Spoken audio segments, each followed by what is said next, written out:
Finally দুধ জমে ক্ষীর। ক্ষীর তৈরির ব্যর্থ প্রচেষ্টা বা অব্যর্থ প্রচেষ্টাও বলা যেতে পারে। আমি আসলে কখনোই ক্ষীর তৈরি করিনি। একটু চেষ্টা করে দেখলাম আরকি। তো নরমালি ক্ষীর তৈরির মেইন ইনগ্রেডিয়েন্টস যেটা হয় যে চাল, দুধ এবং চিনি। তো পাশাপাশি আমি একদম সিম্পল, আমি যেহেতু জানিও না, ১ম যেটা বললাম আনানি হাতের, সেক্ষেত্রে ছোটো এলাচ নিয়েছিলাম, কিশমিশ, চিনি তো আগেই বললাম, আর দারচিনি। তো বেসিক্যালি এই ভিডিওটা আগের করা আর অডিওটা পরে দেয়া। মানে আমি হচ্ছি শেফ, আমি আবার ক্যামেরাম্যান সবই আমি। তো যাই হোক, চুলায় পাতিলটা বসালাম। আর দেখবেন, যেহেতু আগে বললাম যে ভিডিওটা আগে করা, তো সেই ক্ষেত্রে দুধ ঢালতে গিয়ে কিন্তু চারপাশ থেকে বের হয়ে পড়ে যায় প্যাকেটের। তো হাসবেন না, লজ্জা দিবেন না। যেহেতু ফার্স্ট করেছি, তো উৎসাহ দিলে, কমেন্টস করলে আরও করতে পারবো। তো এটাই। ১ লিটার দুধের প্ল্যানিং। ১ লিটার দুধ ঢালা হয়ে গেল।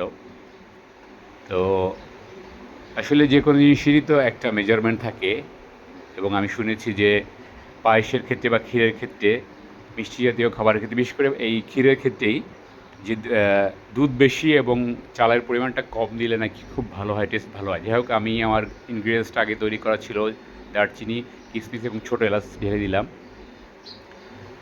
তো দেখা যাক কী অবস্থা কী হয়। দেখতে থাকুন ভিডিওটা। খুব শর্ট ভিডিও, আশা করছি দেখবেন, 3 মিনিটের কম ভিডিওটা। তো বেসিক্যালি 1 লিটার দুধের যে জিনিসটা হয় যে মিষ্টির পরিমাণটার ব্যাপার এখানে থাকে। অনেকে তো অবশ্যই চামচ হিসেবে, যারা এক্সপার্ট শেফ বা রাঁধুনি, তা আমি কিন্তু সরাসরি প্যাকেট থেকে দেখে দিচ্ছি। তো জানি না আমি বা আমরা আদৌ খেতে পারি কি না। মিষ্টি বেশি হয়ে গেলে তো বিপদ, কারণ বেশি হলেও ঝামেলা, কম হলেও ঝামেলা। তো অলরেডি বলও করছে, কিছুটা কালার আসছে। দেখা যাক ফাইনালি কী হয়। তো আমি যেটা করেছি, যেটা আগে বলেছি, যে 1 লিটার দুধে চালের পরিমাণটা খুব কম, অর্থাৎ ছোটো একটা চায়ের কাপের কোয়ার্টার পরিমাণ আমি চাল দিয়েছিলাম। তো দেখেন, এই যে একটু ধোয়ার কারণে দেখা যাচ্ছে না, তো কোয়ার্টার চালটা ঢেলে দিলাম।